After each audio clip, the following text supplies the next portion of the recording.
I bet we rolling now. What's going down, What's going down, my brother? man? I've been meaning to catch up with you, bro. Like, I be just everywhere, bro. I'm in school and shit. I'm a full-time student and shit, bro. I be just everywhere with this shit. Nah, I'm already knowing shit. It's been a course, Nigga was out here dropping a whole lot of hard shit back to back, staying on them people neck, and then a lot of people stopped seeing you on the scene. So of course people been wondering, like, damn, where Laray at? Where Laray at? What's been going on? Let's Yeah, talk about where you been at mentally and physically. shit. Mentally, physically, I've been confined. I'm locked up right now and shit. But mentally, shit, I've been good. You know what I'm saying? I've been in GED and shit because I ain't never graduated. I never got my high school diploma and shit. So I've been in GED, getting my little GED and shit, and then I'm in these little changes, parole classes and shit, so I can keep parole and shit. You know what I'm saying? Mentally, I've been good. I'm just ready to get back and jump back into the music and shit. I'm already knowing. So if you can talk about it, like what they had tried to charge you with that had you, out the way. Shit. The first original charge I had was it was assault, aggravated assault, and then I had violated probation and shit.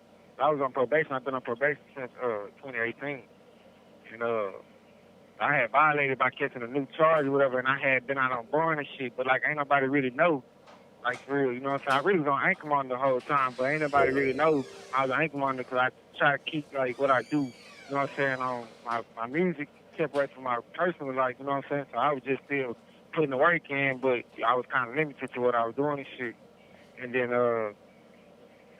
one day I was going to court. They ended up locking me up from court, saying that I had violated my anchor monitor and shit. And shit, after that, they ended up trying to find out. I never violated though. I never violated my income on. They ended up trying to find out how I violated or whatever. And then the new crib I had bought, nigga, I guess like when I go outside and smoke in my crib, it was saying that I was at another address. It was saying I was at an address like I guess behind or like the next week over or something like that. So I guess they were saying I had violated like that. It was like a technical difficulty or whatever. But since I had violated probation by catching a new charge, and I had bonded out, and I had popped the probation bond. The probation bond is like, well, like I no longer I'm fighting against probation type shit. So by me popping the probation bond, they wanted to keep me, even though it was a technical difficulty dealing with my ankle monitor. They wanted to still keep me, you know what I'm saying, locked up until my probation hearing came up. So I had stayed locked up for like maybe like 3 weeks, and then my probation hearing came up, and they was trying to give me like 8 years for violating probation. I was originally on probation for assault on a public servant, assault by the injury on a public servant, and unauthorized use of a motor vehicle. I had signed 6 years deferred adjudication probation. So by me doing that, they was trying to give me 8 years for violating probation. And I didn't want to take it or whatever, so I didn't take it. And then, man, the crazy thing about that day, while I was having a hearing, I had a detective pull up like he wanted to give me a bucket swab or whatever and shit like that. So I'm trying to understand what's going on or whatever. I really didn't understand what I'm getting a bucket swab for. I didn't even know what a bucket swab was. You feel me? Right. So long story short, they end up talking about another case that was pending on me and shit that I ain't had I ain't had no knowledge about. And I was trying to figure out the whole time like what was going on, what was the case, and you know what I'm saying, the situation and shit. And the detective was like trying to explain it to me, whatever, and shit or whatever. And it ended up coming down to a female basically had an accusation against me saying I had you know, Did or something. basically like sexually assaulted her or whatever. You know what I'm saying? Wow. So I was trying to figure out like what was going on with that and shit the whole time. Dude, like, yeah, he got my card or whatever. You can talk to me and shit. So I called him and talked to him and shit. He like gonna come see me. Ended up coming to see me and ended up explaining to me that somebody I was dealing with had ended up, I guess, you know, putting this accusation on me and shit. You know what I'm saying? So I ended up staying in there fighting the case for a little minute. I ended up getting the case dismissed. I fought the case for like 18 months and shit. They ended up seizing my phone and getting all the like my private investigator had my phone for like 3 months. They end up you know, getting everything, all the evidence together that I presented, you know what I'm saying, against was against the accusation that was against me. You feel me? Right. And once they got all that shit, they realized that was just some phony baloney ass shit, just some dumb ass shit. You know what I'm saying? They want to waste their time. They ain't want to waste their time trying to go to trial or nothing like that over some shit that was like that. So they ended up dropping that shit. You know what I'm saying? All the evidence had really pointed to that. The females really just made all that shit up. Like, you know what I'm saying? It was just some Man, they say. anger, spiteful shit that was going on, and you know what I'm saying? I ended up getting that shit dismissed. But in the midst of me fighting the case for the 18 months that I was locked up, I ended up catching another case inside the county jail. You know what I'm saying? So that's why I'm in prison right now. I ended up catching a case from the county jail. I was, you know what I'm saying, having a lot of contraband and illegal, you know what I'm saying, substances on me, and a lot of shit that I had going on in the county and shit. You know, I was just having my little shit going on, and they ended up, somebody did an anonymous tip and told on me and shit, and they ended up running down on me and putting me in lockup. I went to lockup for 24-hour lockup for 5 months. 5 months and like 2 weeks. Man, that shit sound tough, bro. And in the midst of this, you know, I see, you know, you had a tape drop back in April. Is there more music in the vault? Was that something just to, you know, hold the fans over, or where you at with the music? What you were saying, bro? Oh, I was saying you had that tape, should I say more, drop back in April. I know, like, you know, just from being around that shit, it don't take you long to knock a song out. I was wondering, like, do you got a lot more music in the vault? Was that just something to hold the fans over, you know, while you are away? Or what else you got rolling out in the meantime while you gone? Yeah, I got a lot of shit. Cause when I was out, when I stayed in the studio 24/7. Yeah. People don't understand, like, I go to the studio and do 4 hours a day, at least 4 times out the week. You know what I'm saying? So I'm putting the work in. I knock out 2-3 songs in an hour. Yeah, for sure. So during my 4-hour sessions, I'm knocking shit out. So I be having a lot of shit just stuck in about, you know what I'm saying, a lot of different, you know what I'm saying, variety of shit I be having put up and shit. I got some shit actually I'm working on right now, but I see parole in 6 months, so I really don't know if I want to continue to drop music while I'm in here, because, like, I feel like it's not the same impact that it has for me being out and controlling my run. You know what I'm saying? For sure. And my whole rollout. I feel like by me being in here and my absence and all the other shit, like, when you out of sight, you really out of mind for real. I ain't really understand that until I got into this position for real. I actually came down here to prison that I realized when you gone, motherfuckers is like, you there but you not there. You know what I'm saying? So I don't want to continue to drop music and not be there to really, like, water my flowers. You know what I'm saying? I want my shit to grow and really be meaningful. I don't want to just drop music just to drop it.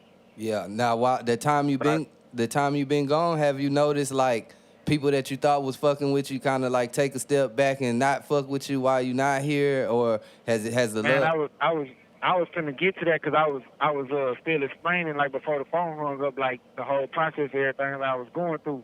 You know what I'm saying? I was gonna get to that, but yeah, like, when I was in lockup, like, and I had caught the new charge, because a lot of people are already, I feel like, you know what I'm saying, I feel like a lot of people already had, like, a preconceived notion of everything that was going on with me. You know what I'm saying? Yeah. I feel like a lot of people was already like, oh, he got that type of charge, so they already looked at me in a certain type of light. You know what I'm saying? But I know the people that really know me and really fuck with me, I know that they know my character and they know what I stand by, you feel me? Right. But I know some people in the back of their minds probably had that in their head, you know what I'm saying, that they really, like, you know what I'm saying, hold their nuts on me type shit, you feel me?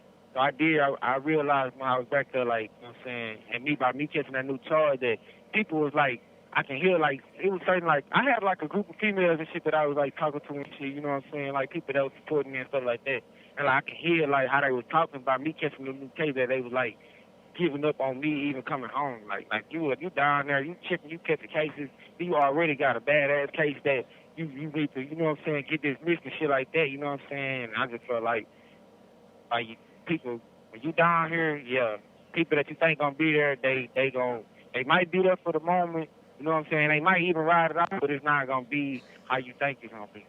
Right, yeah. Everybody rides the roller coaster when it's going up, but when it's going down, nobody really wanna go through that. You know what I'm saying? They just want to be beat up for the high time, but when it's low, I feel like it's too much of a burden on people. You know what I'm saying?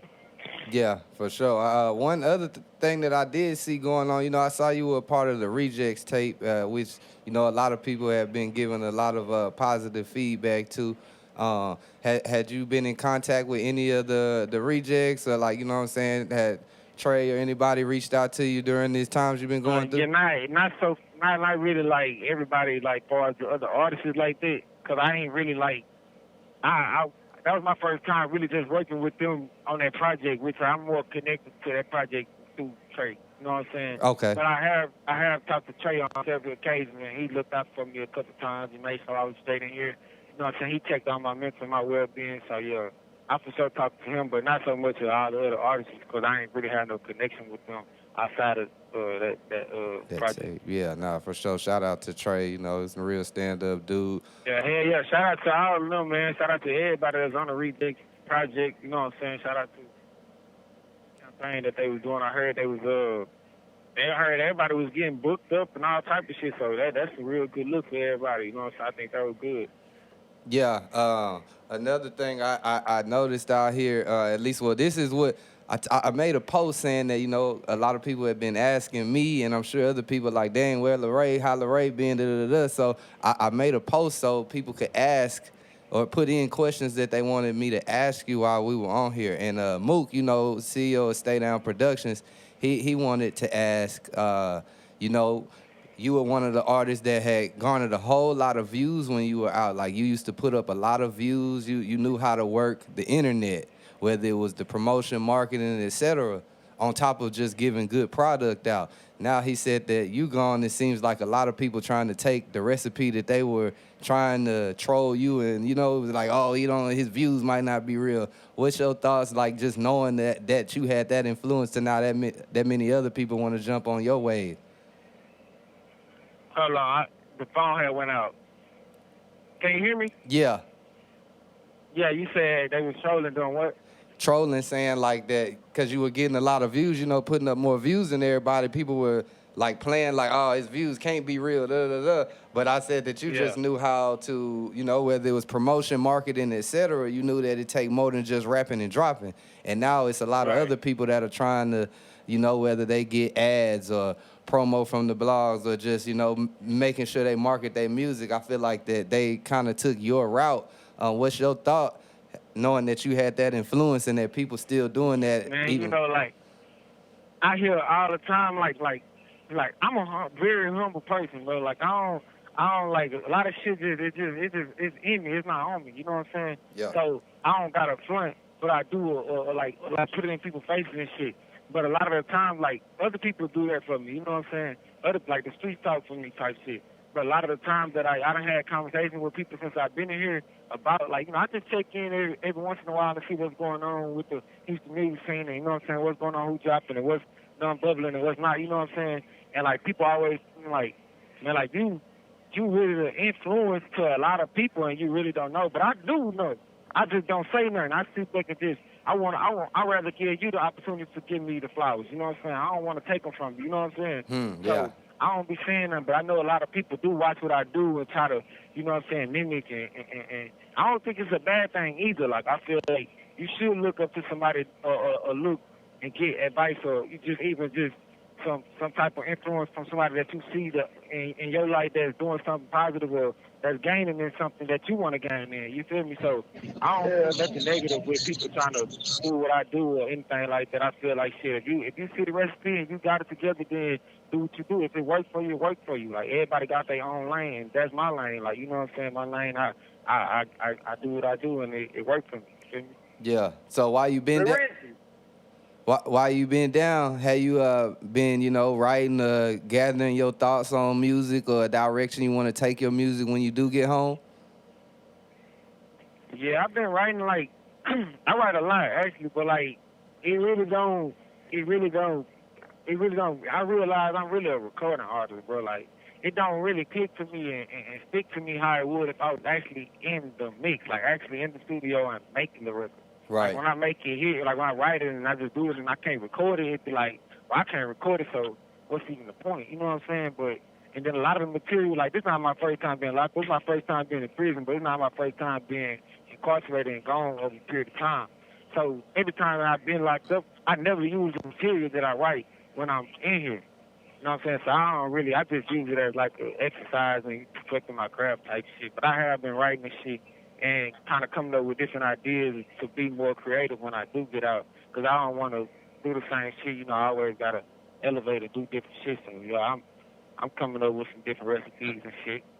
Has it been anyone that, whether they inside with you that you done networked and connected with, or maybe somebody that just due to the situation they done made it their business to reach out and network with you? Yeah, I ain't gonna lie. Since I've been in here, I done had hella people reach out to me, like, just through the net and face to face since me being in here. So, you know what I'm saying? I feel like I'm a very like vibrant person. Like, a lot of people gravitate towards me and just fuck with my vibe. So people just connect, and I just connect with people just naturally off who I am, and you know what I'm saying, just my whole aura. I done tapped in with a lot of people. A lot of people have tapped in with me, and they fuck with me and shit. Yeah. So I want to ask, I think you said it earlier, but just to be sure, how much longer you think the people got to wait before you touch back down? I see parole in 6 months, but you know, it's ultimately up to the decision if they want to grant me parole. I originally signed for a 5-year sentence. You know what I'm saying? I got 2 years and 5 months. Isaiah on the phone? I got 2 years. Yeah. Hold on, Isaiah. Y'all interrupting what I got going on. I'm gonna edit it. I got two years and 5 months originally. Right now, done on my sentence. So I got 2 more years, and that'll be my maximum time. But you know, with parole, you come home earlier than your maximum sentence. Yeah. So I see parole in 6 months. They can give it to me or they can't give it to me. It's really up to the parole board decision on what they're gonna do. But I'm doing everything I'm supposed to be doing. I'm taking all the parole classes, and I'm taking my GED. Once you get your GED, that's an automatic vote for a yes vote for parole. So you need 3 votes.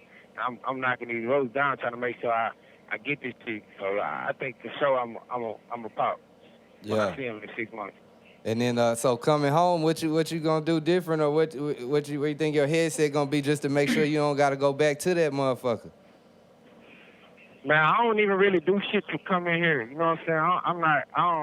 I feel like I walk a straight line, man. I just be, you know what I'm saying? I don't do harm to nobody. I don't, you feel me, do nothing crazy. I ain't scamming nobody. I ain't doing nothing like for me to be even like ending up in a situation like this. This was some shit that just happened by me just, you know what I'm saying? I don't know, but yeah. For sure, I'm changing my surroundings, like, and the people that I was around, not like the people that I was around was a negative influence on me, because I feel like can't nobody influence me to do nothing. I'm my own person.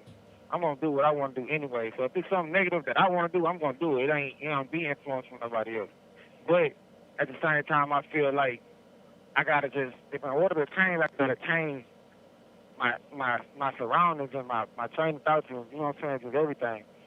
So I'm definitely gonna move different with you know what I'm saying, while I was hanging out at and what I was doing and stuff like that. You know what I'm saying? And financially, like, I was burning through a lot of bread out there, you know what I'm saying, keeping up with my image and just doing a lot of shit, you know what I'm saying, as far as in that aspect. And I feel like a lot of the stuff that I was doing that it wasn't, I wouldn't say it wasn't effective, but it really wasn't worth it in the long run.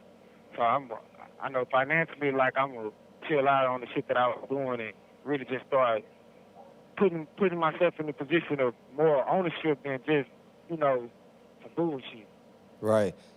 Yeah. So like, you know what I'm saying, being out every night and, you know, popping your shit, like, that shit be cool, but like when you get in a moment like this and you down and you feel me, and that shit ain't there. That shit ain't gone. That shit don't even matter. It's like all that shit was done for nothing. Nah, I feel you on that. So was it any like things you wanted to, messages you wanted to get out there to the public, to the people, the fans, friends, family, anything like that? Yeah, man, I just want to tell everybody that's listening to this, man, if you fuck with me, man, I appreciate you. If you ever supported me, ever went download my music, stream my music, followed me, liked my shit, commented on my shit. Like, I appreciate all the love from everybody. Like, I wouldn't even, I do this shit for y'all. Like, I wouldn't even be the person I am or be even continuing doing this music shit if it wasn't for the support of other people, you know what I'm saying? The people that fuck with my music. So I appreciate y'all for that. For the people that had their nuts on me, for the people that even had the thought in their mind that a nigga was any type of way been a stand-up guy, you know what I'm saying, and a you know, a real nigga, then, you know, I still tip my hat to you because I still need people like that because y'all is fuel to my motivation for me to just keep shitting on y'all and doing my thing, you know what I'm saying? So I appreciate everybody, you know what I'm saying? That's all I really got to say. Yeah, no, for sure. I don't want to take up too much of your time. I just had like one more question. You know, this kind of off topic, but you know, out here they leaking everybody's fucking calls and shit. They calling Young Thug a snitch and all kind of shit like that. Hey, you been hearing about any Yeah, of I that heard about going? that shit. Yeah, man. What you think about any of that? Just on some trending news shit right now. I feel like shit.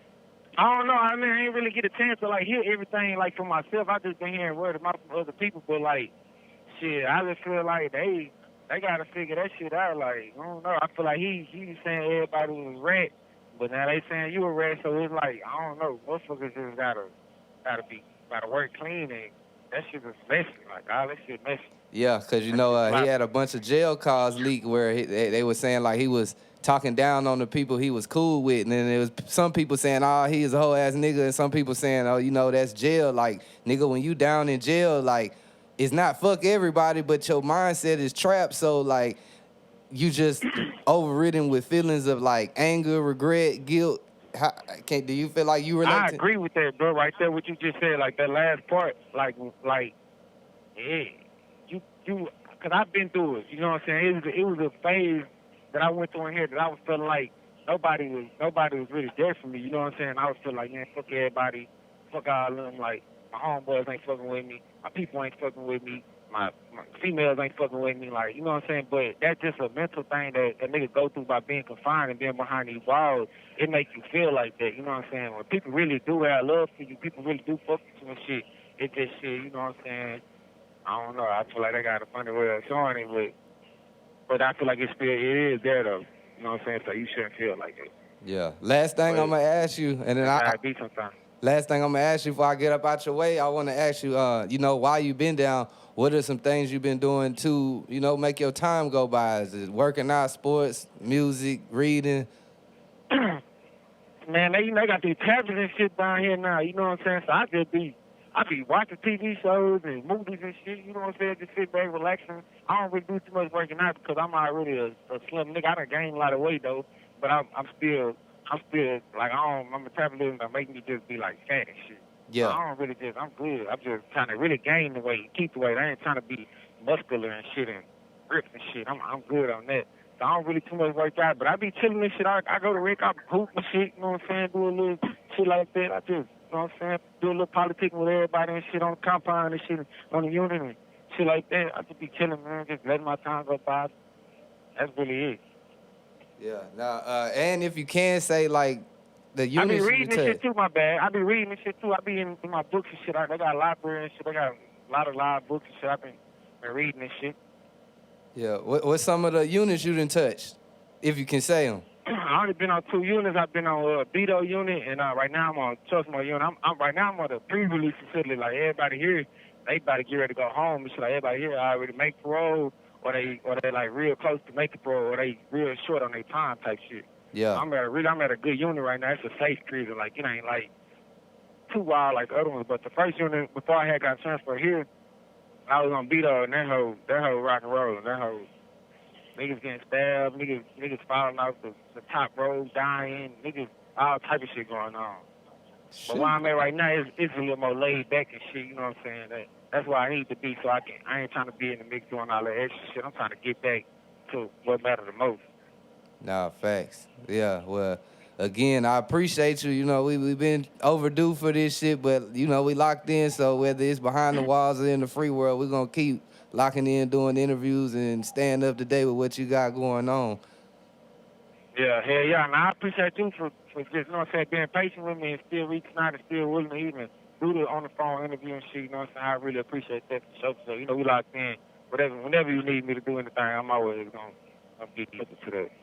Nah, I appreciate you, Laray. You hold your head up in there, my nigga, and yeah, you on the way home, goddamn. Yeah, you know, we're gonna tap in when I touch back, bro. Facts. All right, you be easy. That's a bet. You too.